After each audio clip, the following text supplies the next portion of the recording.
In Jesus Christ's name, we do pray. Amen. Amen. So just a question this morning. How passionate are you for the things of God?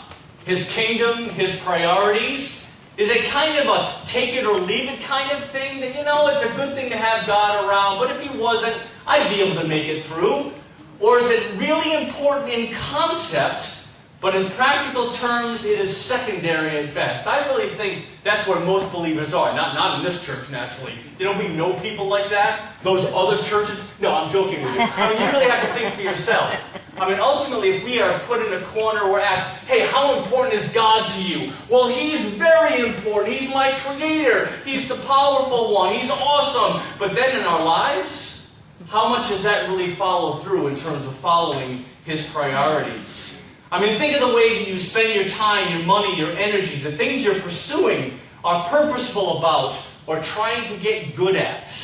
Are you trying to get good about the things of God? And maybe the more important question is, what do you think God thinks of the whole thing? Does He desire a little or does He desire a lot? And I think that's another big question for us, because I think the thing that causes us to be afraid of God or hesitant to give our lives to Him is the fact that we think He wants a lot. He wants everything. We're going to have to move to Africa or whatever it might be. And just to recognize that when God comes to us, He is actually coming to give us something, even for those things that He takes away. Even for those things that He would direct us against and away from in terms of the things that we're enjoying or the things that are guiding our lives. And God's saying, I've got a better truth. I've got a better power. I've got a better way. So we're always winning when we're with God. And ultimately God, just that question of if He does desire a lot, then who are we to say that He doesn't deserve that? Amen? Well, I'm pretty sure that our text in the book of Numbers this morning is going to challenge us along those lines. Just how important are the things of God to us? Now, as you turn to chapter 25, realize we're almost done with the book of Numbers. We'll hopefully bite off a big chunk this morning and maybe even next week. Finish it. Maybe that's presumptuous for me to say. But we're trying to make our way through. But as you find yourself in chapter 25, remember that it really does tackle a big issue in our society today. And I couldn't just go on from that because of how crucial it is and just how we function in terms of this whole concept and what, again, God is calling us to in terms of sexual immorality. Naturally, God isn't calling us to sexual immorality. He's calling us away from sexual immorality. But that is the focus of chapter 25. And as we take a little more time with it this morning, just considering that whole issue, I would actually consider how many bad, ungodly decisions are made when it comes to that area of our lives. How many bad or ungodly decisions are made when it comes to that area of our lives, whether it's things that we're doing physically, whether it's things we're doing mentally, the things we're observing on the internet. Also when you think about the prevalence of sexual gratification, of sexual stimulus, of sexual images that are for us. Again, this whole issue is even more prevalent today than maybe it has ever been in our lives. See, we have to remember that we live in a world focused on gratifying the body. Ultimately, that is what the world is about. Think about the things that people outside of Christ are pursuing. That they're pursuing looks, they're pursuing clothes, or the house, or they're pursuing health, they're pursuing sexual gratification, they're pursuing drugs or alcohol, enjoyment, comfort. Just to name a few. But again, it's always about gratifying the body. Because ultimately, when you don't have a higher purpose, when you don't recognize that God is a creator that has a purpose and a paradigm in terms of how we function in terms of these things, what are we left with but to gratify this flesh? The only thing that we know, the only thing we're really oriented to outside of, again, the pursuit of God or the understanding of God. Now understand that when it comes to God's economy, the way He sees things, the way He orchestrates things, all those things have a place. You have to think about it, that God is the one who's created us with a body to be gratified. He's the one that gives us sexual stimulation and the fact that we enjoy health or we are prospered by that. But also what we have to understand is that when we pursue those things beyond the limits God would put on them, they become destructive and enslaving. And that is where the Bible warns against sexual immorality. And remember, whenever God commands something, He always gives power to transform. Again, it's never a message of condemnation like, you bad person. But it's always, understand the slavery you're in, and welcome to my kingdom, welcome to my provision. Let me guide you away from those things that are destroying you, and welcome you into things that ultimately are about physical, emotional, spiritual health in terms of that area of our lives. But a very small area, that's maybe the main point I'm trying, very small aspect of our lives. How much is the world consumed by that? You know, I'm amazed when I talk to people outside of Christ, or even Christians that are outside of the pursuit of Christ, and how much they talk about alcohol and sex. Do you find that? Like, this is the drink I had, this is the bar I visited, this is the thing I did with this, or, hey, look at that girl, or this is jokes between guys about sexual. It's consuming. It's saying, what else is there to think about? And so, well, here's the vacation I'm going on, and we're going to drink when we go there, and we're going to see this when we do that. I mean, it's all about that. At least, again, you may know different people. Maybe there's some monks you know in your life, and they're not talking about those things, but I know for myself, the young believers that I interact with, that's what they're occupied with. Because again, what else are they left with? And God just has a higher purpose. He understands our frame better. He knows how all those things are supposed to come together and be good in terms of our lives. So let's see what happens in terms of chapter 25, in terms of just how God is dealing with the sexual immorality. I'm going to read the first 3 verses, but then move on to see God's reaction to the disobedience here, and we just know it's not going to be good. It says, while Israel was staying in Shittim, the men began to indulge in sexual immorality with Moabite women who invited them to the sacrifices to their gods. The people ate and bowed down before these gods. So Israel joined in worshiping the Baal of Peor, and the Lord's anger burned against them. The Lord said to Moses, take all the leaders of these people, kill them, and expose them in broad daylight before the Lord, so that the Lord's fierce anger may turn away from Israel. So Moses said to Israel's judges, each of you must put to death those of your men who have joined in the worshiping the Baal of Peor. Then an Israelite man brought to his family a Midianite woman right before the eyes of Moses and the whole assembly of Israel while they were weeping at the entrance of the tent of meeting. When Phinehas, son of Eleazar, the son of Aaron, the priest, saw this, he left the assembly, took a spear in his hand, and followed the Israelites into the tent. He drove the spear through the both of them, through the Israelite and into the woman's body. Then the plague against the Israelites was stopped, but those who died in the plague numbered 24,000. Is that a picture of a God that's messing around?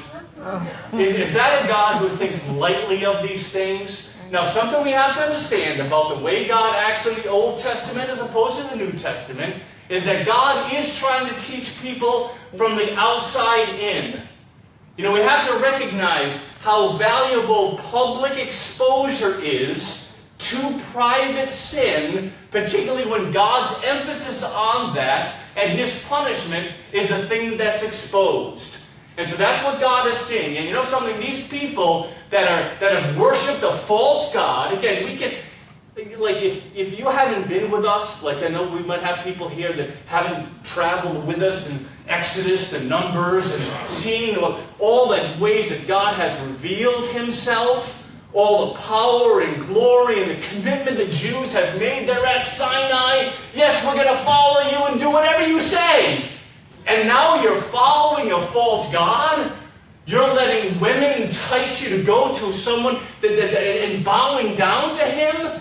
Again, God has to react to that. He has to do something that makes a statement about who He is. Makes a statement about His righteousness. Now, you see, to me, it's clear that God doesn't act in the same way. And so thank you for Jesus and the Spirit and the Word in terms of, because you know something? If God still acted in this way, there would be a lot of people not here this morning. You find a spear in you someplace, or a plague that struck you in terms of, but you know, we can't dismiss this stuff. Because we understand that God is expressing an opinion. God is saying something about himself and what he defends and what he promotes. And the fact that he has to teach his people from the outside in, he needs to use a public example of, see, he's not so concerned about the 24,000 that have died. He's concerned about the 600,000 that are living. That look at the 24,000 dead, that were the perpetrators or participators in the evil. So now the 600,000 that live, look at that and say, you know something, we don't want to go there. Now let me say this too, for those of you that this picture is a distasteful one when it comes to God, you really need to think about that. Because who are you to say to God, well, you really shouldn't have done that. Well, that's not the way you should have acted. That, see, to me, I don't think it would be a right reaction to this to say, oh my gosh, I have to interact with this God that's going to smite me and step on me and kill me with a spear for every... No, that's not what it's supposed to elicit in us today. But it also isn't meant for you to disregard God either. To say, well, you know something, I can't believe... See, because to me, at least that's what you should... At least you should say, I don't want to mess with a God like that. A God who has the ability and the will and the power to act that way towards sin. I want to make sure I'm on his side. So God, what do you say I have to do today? Oh, believe in Jesus. Okay, I'll believe in Jesus. Okay, I'm forgiven by the grace of God. Okay, I'll believe in the grace of God. Purified and transformed by the Holy Spirit. Yup, now again, I can't expect you're going to smite the church. I mean, just imagine if I came on a Sunday morning and said, God, please act in the way that you did in the book of Numbers and just bring a plague on anyone that would be deserving. Whoa! Like, I would never do that because I might be one of the people that are struck with the plague. And so again, God doesn't continue to act in the way, because see, God's character, the things that he is never change. How he interacts, the policies that he has does change. And so we have to understand this for what it is. But then also don't set aside what this says about, again, what God is protecting us from, what God is declaring, and more so what God is saying about himself. But I think, again, we recognize that the value of that public exposure. That's what's going on in verse 4. In verse 5, notice it really is the worship of the false god that is the focus. So Moses said, each of you must put to death those of your men who have joined in the worship of the Baal of Peor. Again, it's the worshiping of the false god that is the thing that has got God upset the most. Now what we find in verse 6 is just a flagrant sin. I mean, ultimately God has started to deal with the people. Again, we think about what are these people around the tent of meeting, again, the place where God meets Israel, and they're weeping, they're crying. Is it they're repentant? They recognize the glory of God, the holiness of God, the righteousness of God. So God, now we're humbling ourselves before you. Are they crying because the plague has started and loved ones have died and now they're crying? But just imagine in the midst of that, and God's saying what he said, this guy just walks in, hey, here's my baby. And he's bringing it to his family. Like we can imagine, his wife and kids are in this tent too. And so again, I'm just flagrantly coming, even before the judgment of God, saying, you know something, God, you might have this opinion, but this is what my opinion is, and I'm going to lay with this woman right in front of you. Well, you know something, now what happens? You see what happens, Phinehas, who again is Eleazar's son. So Eleazar is Aaron's son. Now Phinehas is Eleazar's son. He looks at that and, driven by the conscience and conviction of God, says, we've got to put a stop to this. We can't have this flagrant sin going on in Israel. And so therefore he goes and takes matters into his own hand and impales them with a spear. Now, I always think to myself, wherever I am in the Bible, what does this say to me? I don't think God wants me to impale anyone with a spear. I don't think God wants us to kill abortion doctors or harm them, to do destructive things like this. But is there a point for us in terms of how passionate am I about protecting the righteousness of God? The purity of God, the standards of God, the principles of God. And again, following in them. And I think, first off, it is about my life. First off, it's about how much am I defending God's righteousness for me. But then what place do I have of defending it in society? Defending it with family. Defending it with friends. Now, what I need to caution you about as you internalize that is we need to watch how judgmental we become. You know, I think one thing the church has gotten wrong in terms of its engagement with a society that doesn't care about the righteousness of God and understanding that we're the harbingers, we're the proclaimers of the righteousness, the defenders of the... We become judgmental of people.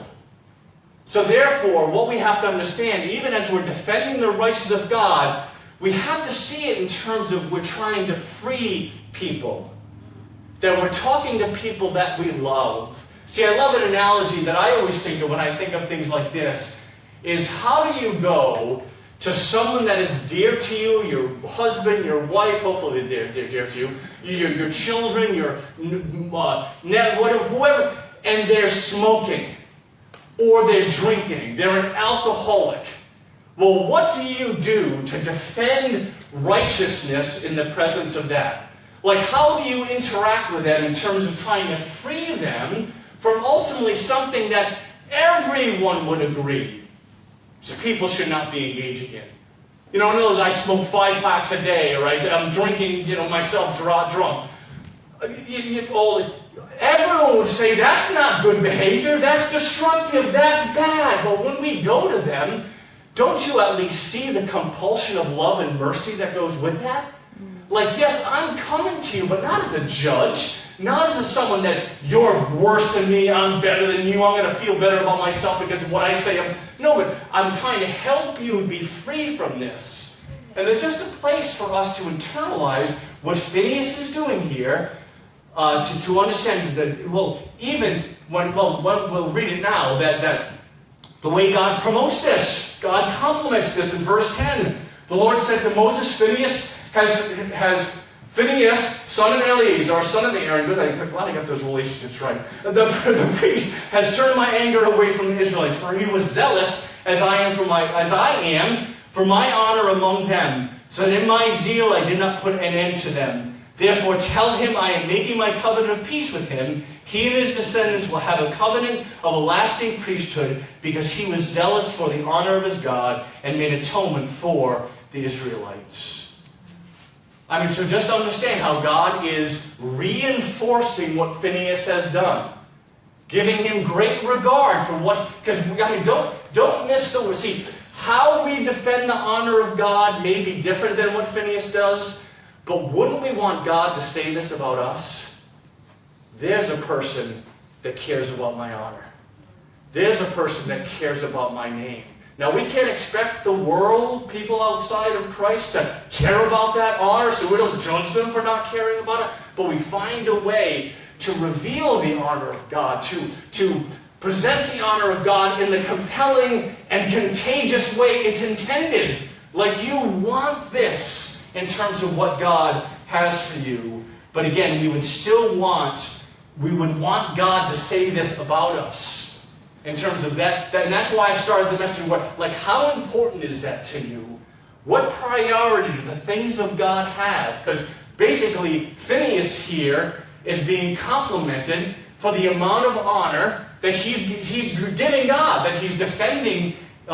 He's defending the character and the righteousness and standards of God in a way that hopefully is uncomfortable for him. Like, I'm hoping Phineas, and this is true for us, we can't be, boy, do I get to bludgeon them with a spear? Like, well, I'll stab them, you don't bludgeon them. But boy, I think this is easy. But anyway, so, like, do I, like some people, like, yeah, give me that spear, I can't wait to... No, hopefully Phineas said, do I have to do this this God? And yet, he doesn't. Because again, it's not about his comfort. It's not about his popularity. He's not wondering, boy, are people going to like me after I do? No, it's God that I care about and what his righteousness is. And again, he is complimented for that. Boy, let's get out of this passage before I get myself in trouble. But so the rest of the passage, it actually gives the name of the person of both people that are killed in terms of the next verses. We might as well read it. The name of the Israelite who was killed with the Midianite woman was Zimri, son of Salu, the leader of a Simeonite family. And the name of the Midianite woman who was put to death was Cosbi, daughter of Zer, a tribal chief of a Midianite family. And so basically from here, in chapter 26, you have the second census of the people. And so Mike, if you can actually bring up on that stick the census numbers. Because if you remember, at the beginning of Numbers, we had a certain count. We had God numbering his people. Back then, it was more than that was at the beginning of their journeys. So he's counting them for the sake of fighting men.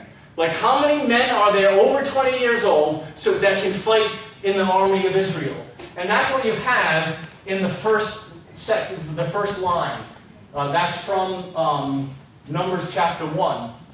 Now we have the figures from number 26. After they've been, remember, this is the new generation.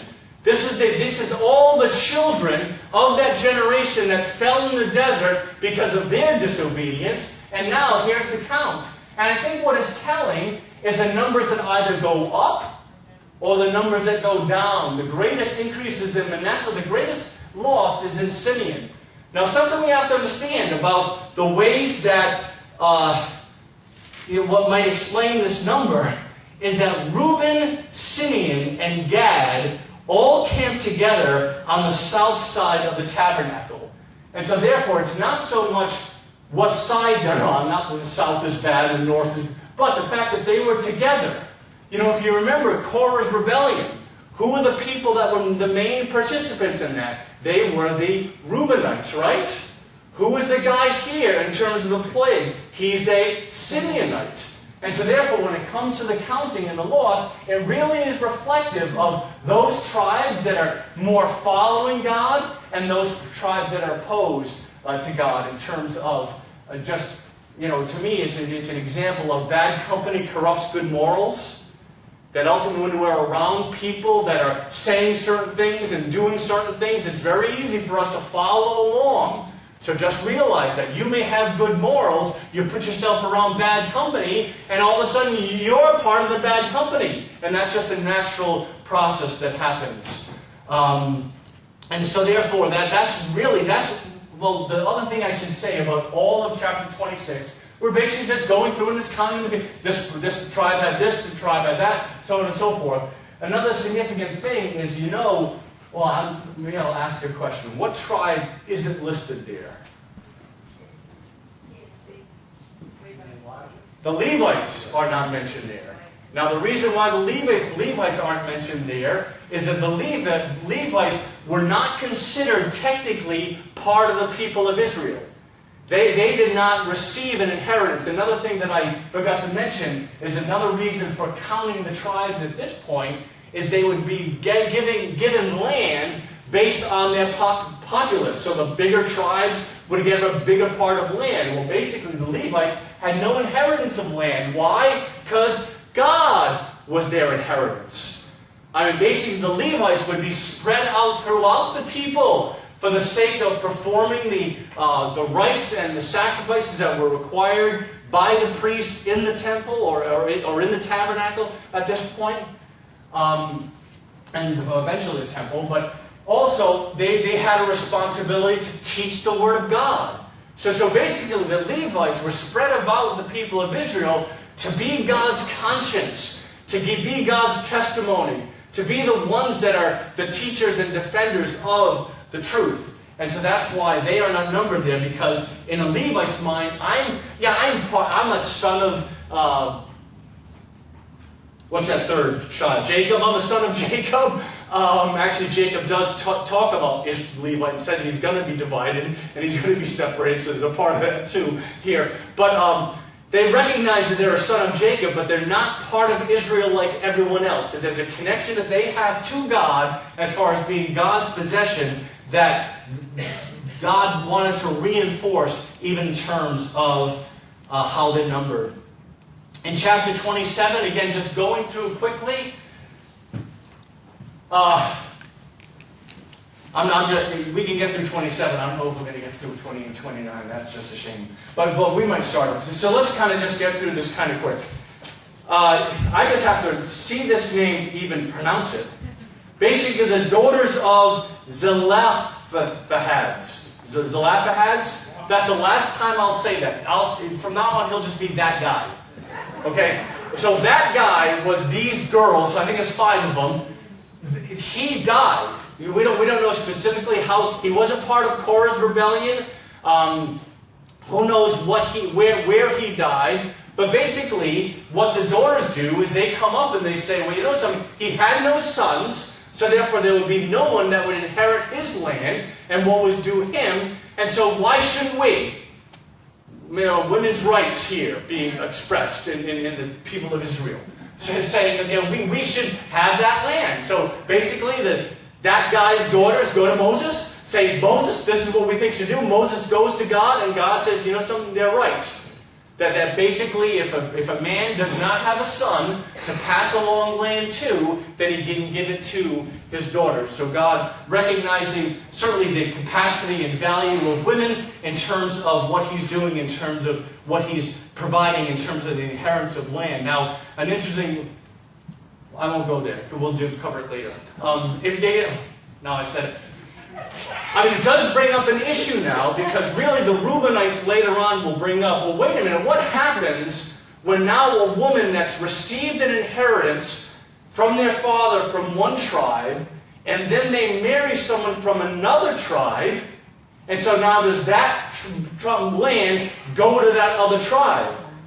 And that's where Moses actually deals with, I mean, it's Joshua at that point, deals with that whole question, and God's direction on that is that if you're a daughter that's in that state, like you're receiving an inheritance from your father because he had no sons, you have to marry within your tribe to make sure that that land stays within that tribe. Because then, when it comes to the year of Jubilee and everything returning to the original owners, it's really a mess if you deal with that differently. So, just some wisdom in terms of God being compassionate for these people's request, and then also wise in terms of how he deals with it later. The next thing that happens in chapter 27 is really momentous. I only want to go through this fast because of the value of what 28 and 29 has to have for us for communion. But, I mean, there's a moment of pause for all of us who would appreciate Scripture to recognize that the latter part of 27 is recognizing, Moses, you're not going to continue on. Moses, this is where your journey ends. And when we think about, I've said it before, the unique nature of Moses' relationship with God, I don't feel like there's anyone, any human being that has ever had a relationship with God like Moses. I think Jesus is the only one that had a better one. But again, outside of Jesus, Moses had the best relationship with God in terms of constant contact, actual being in his presence, talking with God like no one else has ever talked to him before or since. And so also to recognize that because of the fact that he struck that rock rather than talking to it, and him expressing that independence and that sin in terms of that interaction, God says, you know something? I'm going to bring you up on a mountain, and you're going to see the promised land, but that's all you're going to do. You're not going to step foot in the promised land. And you know what Moses' concern is in that? The thing that Moses brings up in chapter 27 is, God, you've got to give these people a leader. I have been through too much with these people in terms of their complaining and their disobedience and the need for guidance and their questions and the judgments that need to be made. And so that is Moses' concern in terms of Numbers 27. And that's where Joshua comes to the fore. Where God identifies Joshua as being the man. And you know, I probably should and could take more time to talk about who are the Joshuas here. who are the people that God is preparing when we think about the ministry of the church, we think about the things that happen here in terms of the various responsibilities. You know something? No one is going to be here forever. You know, we've actually had some significant transitions in terms of leadership here. You know, Ray Madison passed away. He was an elder here. Steve McGowan has moved to Maryland part of the year. He was an elder here. Rick Bringhurst has gone and started. Me, Ken, and Steve. And, you know, and then there's transition when it comes to those people in terms of what the future holds for them. So guess what? We're as a body of believers, we're kind of in a Moses. A year from now, we'll be in a Moses situation. No one's going to be denied entrance to the promised land. We're not talking about that. But we are talking about gaps that are going to be created. And so now is the time. Actually, hopefully you've heard me saying this for a year now. but the question is, where are the Joshuas? Where are the men and women that God is calling to take on further responsibility, further leadership? And what we think about, what you can recognize about Joshua, is before he's identified as the man, he's obviously the man, right? Like, would you think of anyone else that would take the position besides Joshua? You know, you read through the book of Exodus, you read through the book of Leviticus, you read through the book of Numbers, and who's always by Moses' side? Whenever there's a key thing happening, and Joshua stood at the tent. Everyone else left, Joshua stood at the tent. Who went up to the Mount Sinai? Yeah, these 12 leaders went, but you know something? When Moses pressed in further, who's the only guy that went with him? Joshua went with him. And so understand that being a Joshua means being prepared. It means being tested. It means being purposeful about what is God developing in me now, so that later on, when Moses passes, I can then be the guy. And you talk about shoes to fill. You talk about the trepidation that Joshua would have in terms of taking over from Moses. No wonder that the book of Joshua is filled with this encouragement and this confident building. And, you know, God, Joshua, you can do this. And don't let the book of the Lord depart from your mouth. Meditate on it day and night. Then you'll be able to prosper and successful in all you do. Be courageous, Joshua, is what God tells him. Because I've got your back. See, right, you're not Moses, but you don't need to be. See, when you're a Joshua, don't think about being the person you're replacing. Just talk about doing the responsibilities that they had in the way that God has made you. And so, who's doing communion today? Okay. You are, Spencer? Can you bring up that other slide? I mean, this, you know, we're going to bring this up quickly. Because basically what chapter 28 and 29 does is it talks about all the offerings that God is commanding the people to do around all the various activities that God has already instructed them in. Once Mike gets that slide up, we're going to see that every single day, 365, 24/7, 365, the Jews were to sacrifice a lamb in the morning and a lamb at night. Can you expand that rather, blow it up? And then you might have to scroll and so on and so forth. What's that? You can have everybody just go up there. Yeah, there you go. Yeah. You want to look at this? Well, this first note. Well, maybe can you see daily service, weekly Sabbath, monthly new moon, Passover, feast of... You know, really, I wanted this slide more to make an impact. It's not important the details that are there. That's why I'm comfortable saying, hey, this is what is in 28 and 29. It's not like you need to read every word to understand the impact that this should have in terms of, again, it's every day they're making a sacrifice, one in the morning, one in the afternoon. On the Sabbath, they're taking 2 lambs to sacrifice on that day. And also there's always grain and wine and drink offering that's with that. Then at the new moon, which means the beginning of the month, they operate on a lunar calendar. And so the beginning of the month they're sacrificing, at Passover they're sacrificing, and the Feast of Weeks they're pacifying, Feast of Trumpets they're pacifying, they're sacrificing rather. Basically, let me see this. That basically yearly, what the Jews would sacrifice to God as a community is 113 bulls, 32 rams, and 1,086 lambs.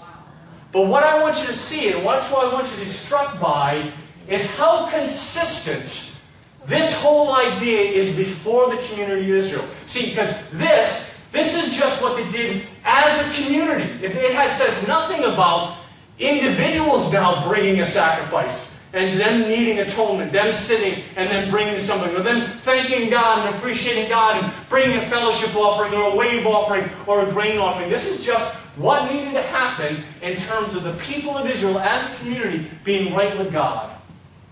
And what do you want to see? What I first want you to see, because this is what impacts me, is again, how this makes a consistent awareness of God present in the people. That here's something, you could not spend a day in the Israelite community without thinking about God. Oh, there's that sacrifice again. Oh boy, there's that sweet aroma that God is recognizing is sweet to Him. Don't doubt that it wasn't sweet to the people too. So in the morning you're smelling that smell, in the evening you're smelling that smell. Once a week in the Sabbath you're doing it double time. And then when that Sabbath dies, so what I try to think is, when would there be a Sabbath and a new moon at the same time? Like when the Sabbath is the first of the month, there's a lot of sacrificing going on. There's actually one point when it comes to the Feast of Weeks that basically they're commanded to do 13 bulls at the first day, Feast of the Tabernacles rather, the 13 bulls at the first day, 12, 11, 10, 9, 8, and then following 8th day, just one. Again, just a lot of sacrificing going on, but I think part of it was, this is how important God is supposed to be to you. This is how I want you to be aware of God. And see, when we recognize the pattern of sacrifice, see, because the other part of it, a very bloody affair. Like, don't miss that a lot of animals are dying because I did something wrong. That now that has to be fixed. Atonement has to be made for me to be right with God. You know, so two things that I see here, first off, again, is just how it's awareness of, again, just the God is here, God is here, God is here. You've got something that needs to be addressed. You've got something that needs to be fixed. And that's the path. It's the animal dying. That's what's fixing it. And so therefore that, but then the whole bloody nature of it, someone else is dying for what I have done. Don't miss how costly that is. How costly it is for the community to come up with 1,000 lambs, 113 bulls. Again, God is, see my point at the beginning of that? That God is just expecting a lot from us. That if we're pursuing God not in a passionate way, just realize in many ways it's not going to work. That God comes to us and says, if you want this to work, there's a lot I'm asking you for. There's a lot I'm asking you to sacrifice. But, again, you're not sacrificing to lose something. You're sacrificing to gain something. But again, God understanding that. But really the last point, this is where it connects with what Spencer hopefully will be saying, is it really should cause us to be thankful for Jesus. Amen. Like the only reason why we're not doing this is because Jesus died.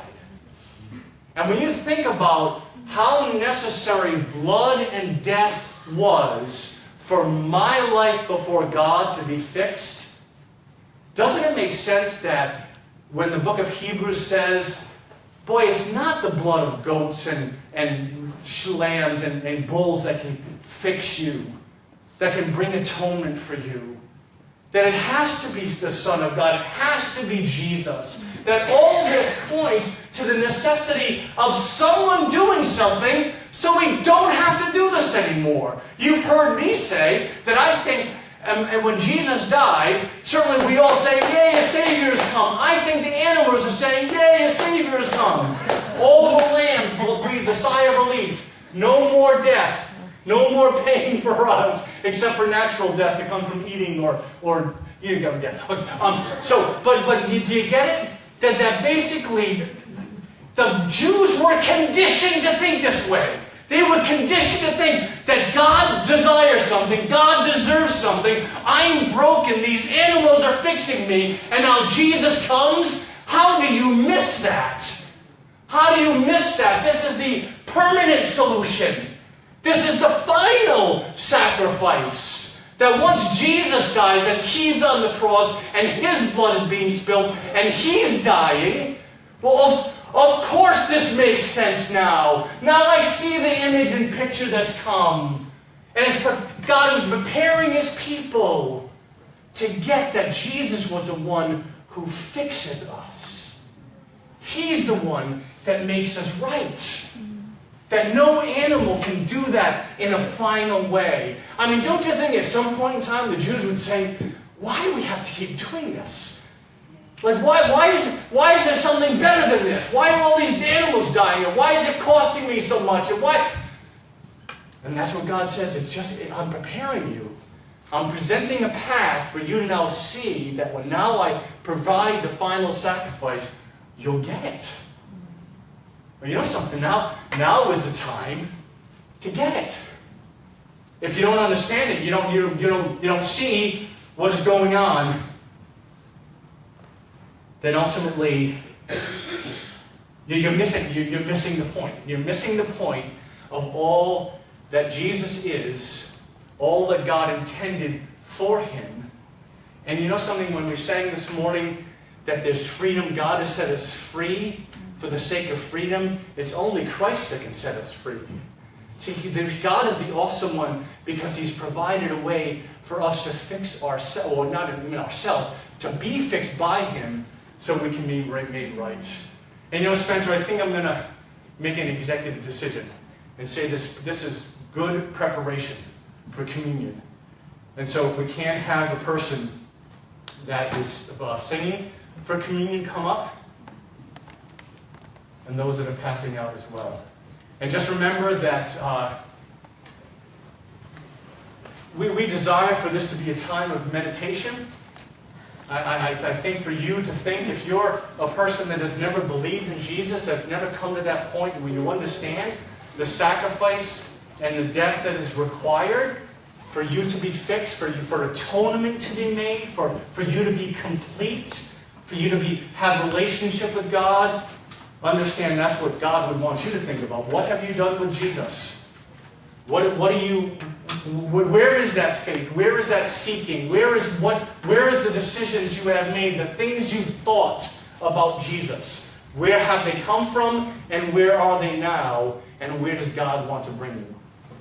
That's what you need to think of. That's what we want to give you time to think about. And for those of us who have believed, just think about how committed we are. What things do we have in place that will replace those sacrifices to make the continual presence of God evident in our lives? So contemplate those things, and then I'll give time for meditation in a bit.